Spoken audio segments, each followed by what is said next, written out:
Welcome to Daily Wisdom, Walking the Path with the Buddha, a podcast shared by David Roylance. This podcast is dedicated to guiding you to completely eliminate the discontent mind and the suffering it causes by attaining enlightenment. Learn and practice the teachings of Gotama Buddha that will guide you to fully attain a peaceful, calm, serene, and content mind with joy. To support this podcast, visit patreon.com/support Buddha or visit buddhadailywisdom.com, where you will discover a full range of courses, retreats, and online learning resources to assist you on the path to enlightenment. Now, here's our teacher to share more.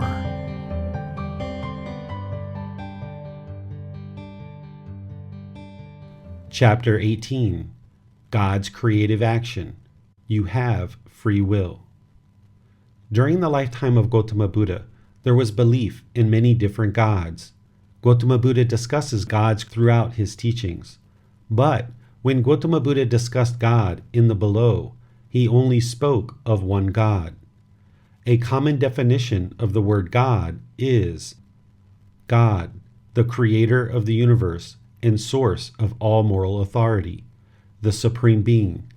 God, Allah, all-knowing, all-powerful, omniscient, omnipotent.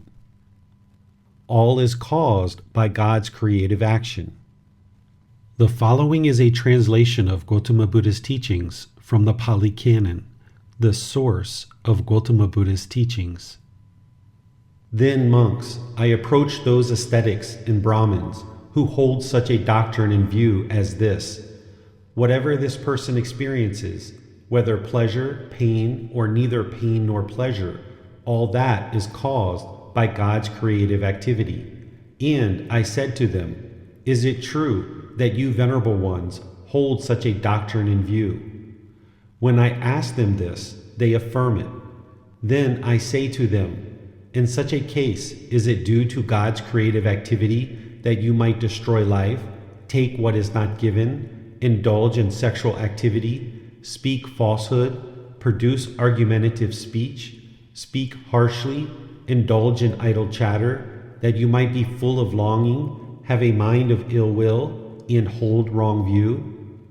Those who fall back on God's creative activity as the essential truth have no interest to do what should be done and to avoid doing what should not be done, nor do they make an effort in this respect.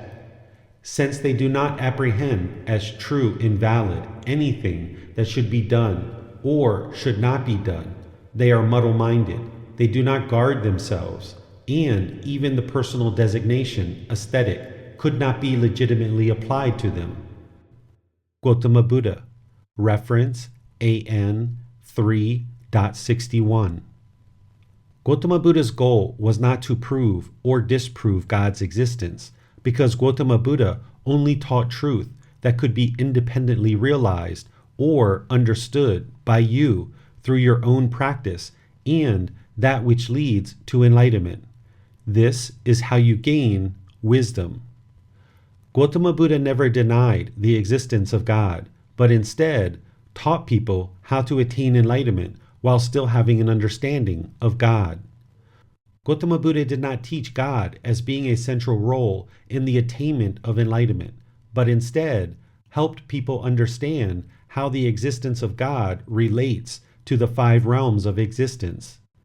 Gotama Buddha taught that one's attainment of enlightenment is based solely on your own determination, dedication, and diligence to actively learn, reflect, and practice teachings to train the mind, improving the condition of one's mind in life. It is possible to progress on the path to enlightenment with or without a relationship with God. The choice is up to the practitioner how they choose to proceed. This chapter is devoted to helping you understand how to attain enlightenment with or without a relationship with God. Gotama Buddha's teachings to attain enlightenment are not based on belief. These teachings are a path for you to gain wisdom which liberates the mind from discontentedness.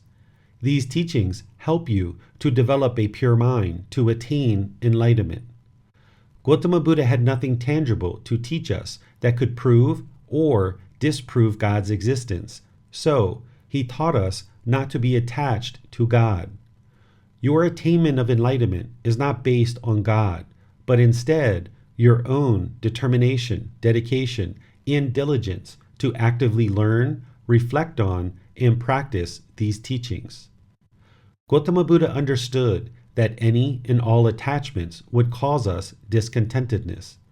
So, he taught us not to be attached to God, his existence, nor that God controls all things. If we have this view, then it renders humans powerless. If you do believe in or have an understanding of God, that would not be God's way. We know that our intentions, speech, and actions are 100% within our ability to be wholesome. God does not control us like robots. We have complete free will to think, say, and do whatever we please. Nothing in this world, other than you, can control your intentions, speech, or actions, as you have consciousness and free will. But it is our intentions, speech, and actions coming from a pure and wholesome place that will lead us to enlightenment. There is also nothing in this life that is predetermined or determined by another being. We have the full ability to make free will choices that improve our life or cause our life to decline. Everything that we have experienced, are experiencing, or will experience in life is based on our own free will decisions. The path that leads to enlightenment does not require a belief in God or a relationship with God. A belief in God or a relationship with God will also not hinder you as long as you have eliminated craving and practice right view from the Eightfold Path, along with the other teachings shared in this chapter. God and right view. Practicing right view while having a relationship with God would include understanding that God does not control you and grant wishes, and that you are 100% responsible for your own intentions, speech, and actions. You have the ability to eliminate discontentedness of the mind, and it is not dependent on God. Any pleasant feelings, painful feelings, or feelings that are neither painful nor pleasant are a result of your own decisions, not those of God. It is the mind's own craving, desire, attachment that causes discontentedness, not God. A practitioner needs to accept responsibility for their own decisions and the results of those decisions to establish right view. Please see the chapter titled The Four Noble Truths, Establishing Right View, Chapter 4, to deeply understand and establish right view. God and elimination of craving in the mind. Elimination of craving as it relates to praying to God would include that you do not consider God as a genie in a bottle who will grant you a wish that comes true. If your prayer consists of requests, wishes, desires, and cravings, then the mind will not be able to reach enlightenment due to your constant cravings and desires while being attached to God, asking for stuff. Have you ever prayed for a new car, a new house, or more wealth, and God instantly granted that wish? No, of course not. This is how you know the truth that God is not a genie in a bottle. And for you to accomplish anything wholesome in this life, it needs to be initiated by you and your actions. Detailed explanation of aspirations are not obtained by means of prayer is available in this same book series found in Chapter 82 of the book Generosity, Volume 13. If you choose to have a personal relationship with God, you can through prayer and giving thanks. But the constant asking for stuff from God would only be due to a practitioner's own craving, desire, attachment, and inhibit them from the attainment of enlightenment. If you choose to pray, you might consider to acknowledge in prayer that you believe in God, are open to guidance, and give thanks. Any sort of craving, desire, attachment in prayer would only inhibit a practitioner from liberation of the mind. If you have a craving, desire, attachment to exist in heaven after this life in union with God, you will need to eliminate this desire from the mind to attain enlightenment. If there is still craving, desire, attachment at the time of death, there will be rebirth. A mind that craves existence with God after this life will not be liberated to attain enlightenment, but instead continue to be reborn through countless lives until the mind attains enlightenment. God in the natural law of Gotama. It is important to realize that if you would like change and improvement in your life, you will need to create that for yourself, because constantly asking God for change has not worked and will not work. Any improvement in your life needs to be initiated by you. If you would like a good and wholesome life, you need to create that for yourself through the natural law of Gotama. If you do good and wholesome things through your intentions, speech, and actions, you will have a good and wholesome life. All that happens in this life is a result of the natural law of Gotama, not the result of God's creative actions. God nor Gotama rewards us nor punishes us, but instead, all our own actions produce a result either wholesome or unwholesome. The natural law of Gotama is the results of our decisions. God in elimination of fear. Some traditions of teachings that include God teach human beings to fear God. God does not need to be feared. If you have belief in God, God would not be interested in having you fear, which can make the mind neurotic, but instead, know that there is an unlimited amount of love and compassion from God for you. You should be encouraged to practice these same qualities towards God and all living beings throughout your life practice. It is important that if you have belief in God, that you do not fear God. All fear needs to be eliminated as part of this path to attaining enlightenment, including any fear you may have of God. If there is fear, there can be no enlightenment. The afterlife, an undeclared teaching. An afterlife, which Gotama Buddha left as an undeclared teaching, is what happens when one has attained enlightenment in this life or at death. What happens next? This is the afterlife. Gotama Buddha did not teach about an afterlife or a soul. He left these undeclared in his teachings. He did not teach whether we exist nor not exist once we attain enlightenment and die. He shared that there is no more rebirth as a being in the cycle of rebirth, which is different than no existence at all. If we do not attain enlightenment during this life or at death, we will be reborn through the cycle of rebirth. If we attain enlightenment in this life, there will be no more rebirth in the cycle of rebirth. These are the undeclared teachings of Gotama Buddha. The world is eternal. The world is not eternal. The world is finite. The world is infinite. The soul is the same as the body. The soul is one thing and the body is another. After death, the Tathagata exists. After death, the Tathagata does not exist. After death, the Tathagata both exists and does not exist. After death, the Tathagata neither exists nor does not exist. Tathagata is another term used to refer to Gotama Buddha. Gotama Buddha is referring to himself, who was an Arahant. Therefore, you can also insert enlightened being for Tathagata. This means he left the teachings undeclared of whether a being who has attained enlightenment as an arahant after death exists, does not exist, both exist and does not exist, neither exists nor does not exist.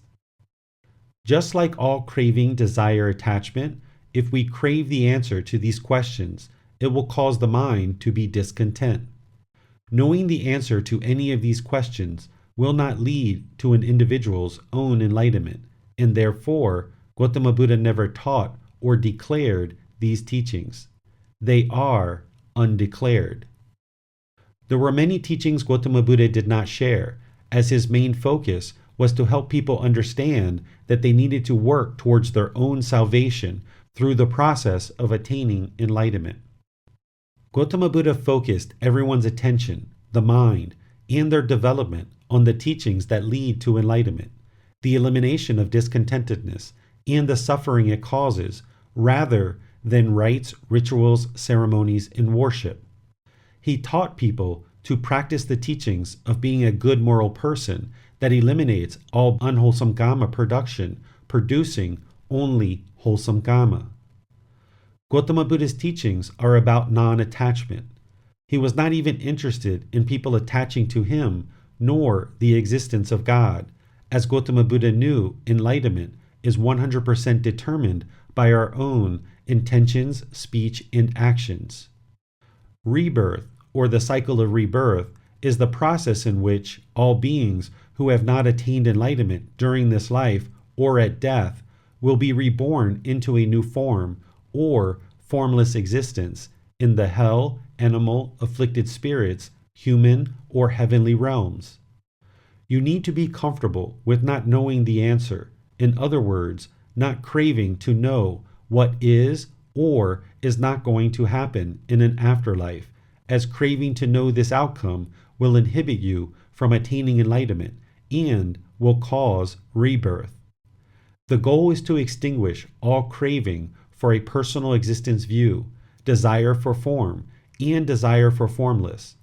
These are just 3 aspects of the 10 fetters required for enlightenment as it relates to the discussion in this chapter. If you attain enlightenment in this human existence, life will be so peaceful, calm, serene, and content with joy that you will have no need to know what comes next in the afterlife, if anything at all. You will be experiencing complete and total peace of mind and will know that if there is something after death, having attained enlightenment, it must be good. The goal is to attain enlightenment in this very life so that you will not be reborn through the cycle of rebirth into another existence. You can attain enlightenment during your existing life to experience everlasting peace or at death. In order to accomplish this goal, one would need to ensure there is no craving, desire, attachment, including the craving to know what will or will not occur once one attains enlightenment and dies. No interest in God. If you have no belief or understanding of God, that is fine, and you will not be inhibited from attaining enlightenment in any way. This practice has no attachments to God, and there is no requirement to not believe in God. A practitioner can maintain a relationship with God, if they choose, and still attain enlightenment. But a practitioner would need to understand the teachings in this chapter to help them navigate what they may or may not have been taught in the past related to the topic of God.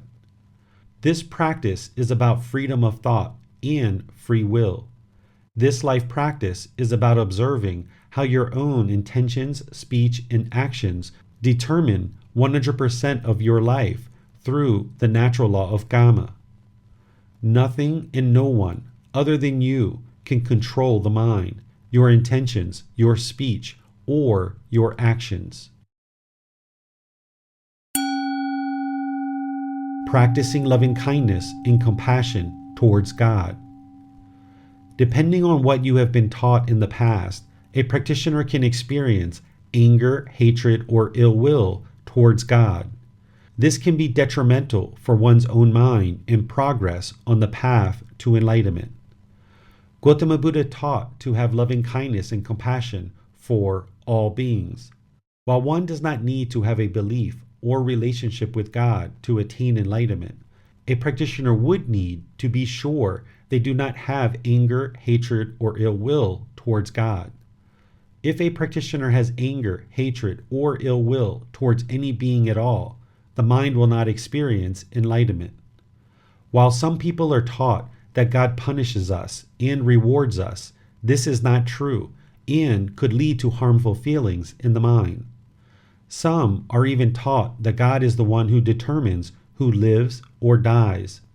This also is not true and would only produce harmful feelings in the mind, inhibiting you from the attainment of enlightenment. If you have been taught to pray to God for the objects of your desire and have not received a favorable outcome, the mind might harbor anger, hatred, or ill will towards God, thinking that He has turned His back on you or failed you in some way. It is not that God has failed you or turned His back on you, but instead, what was taught to you was not the truth. If one was taught that God decides who lives or dies, and that He answers prayers, giving you whatever you wish for, then when someone close to you dies, this might create painful feelings in the mind that are being attributed to God and still held on to today. A practitioner will need to let this go, realizing God does not determine who lives and dies. Instead of harboring anger, hatred, or ill will towards God, a practitioner will need to release this, realizing that what you were taught in the past is not the truth. God does not punish and reward us, nor give us what we want, but instead, it is our own intentions, speech, and actions that produce results in our life. It is our own life practice in how we conduct ourselves in the world that determines the outcomes of what we experience in life. A well-known teacher who shared many teachings about God shared, "You reap what you sow," and this is the natural law of Karma. It is important to realize that while certain venues share their beliefs of what God does and does not do, through learning and practicing these teachings, you can observe the truth for yourself without a need to believe. You can observe for yourself that the only reason why people die is because they were born. Because an individual was born, they need to die. God does not punish us through death or the death of those close to us, but instead, we need to die because we were born. This is part of the universal truth of impermanence, as discussed in the chapter titled The Four Noble Truths, Establishing Right View, Chapter 4. You can observe for yourself that God does not sit listening for prayers, granting wishes like a genie in a bottle. If He did, you could pray for anything you want right now, and it would immediately appear. This is not how the world works, despite this being taught in some venues. It is not that God does not exist or that He does not care about what we are or are not doing. It is that what some of us have been taught related to God is not true. When we are taught that God will do a certain thing and it does not happen, one might think that God does not care or does not exist. Instead, what is being taught is not the truth, which leads one to think that God does not care or does not exist, rather than realizing what has been taught is not the truth. Understanding God. If you would like to understand God, then perhaps you might consider that God is also a practitioner of these teachings, the natural laws of existence. He is the highest and most developed practitioner of these teachings because He is the one who created the natural laws of existence. Consider that He is not attached to us, but it is possible to have love and care while not being attached to others. As a parent, would you constantly restrain your child from touching the hot stove after repeated lessons to help them see that the stove is hot and that it will hurt them? Or would you eventually decide to let the child touch the hot stove so that they can see the truth for themselves, to acquire wisdom, so that they will make the wise decision to no longer touch the hot stove? God's approach, purpose, and responsibility is not to constantly restrain us, ensuring that there is never any harm that comes to us. God does not have a craving, desire, attachment to having your life progress in a certain direction. Instead, as a wise parent would, he is interested in seeing each being choose to walk towards enlightenment through their own free will choices. God's purpose is to help us and guide us to understanding these natural laws of existence if we choose to have a relationship with him and seek his guidance. He is not domineering and controlling, but instead here to help those who choose to have a relationship with him and request his guidance. He is interested in seeing all beings acquire wisdom. He is interested in seeing all beings practicing loving kindness and compassion towards each other, learning to live in harmony with one another, but he is not attached to this outcome. God is interested in seeing all beings attain enlightenment to create heaven on earth. God does not have a pre-planned path for every human being that we must follow or are required to follow. He does not require us to fulfill his desires because he does not have craving, desire, attachment for us to do anything specific. We all have free will to make whatever choices we would like to make in our life, and doing so based on the natural laws of existence will create peacefulness and harmony in our life beyond anything you could imagine.